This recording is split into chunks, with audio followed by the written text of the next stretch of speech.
Siempre me he sentido un extraño en mi familia. Siempre tenías miedo de algo.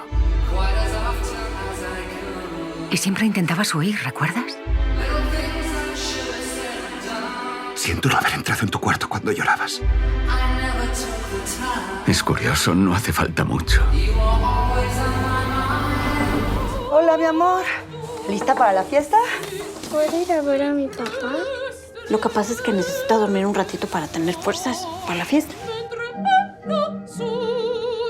Es que a veces siento que mi papá no me quiere, que él dice que no quiere que me vea. Te ama con todo su corazón.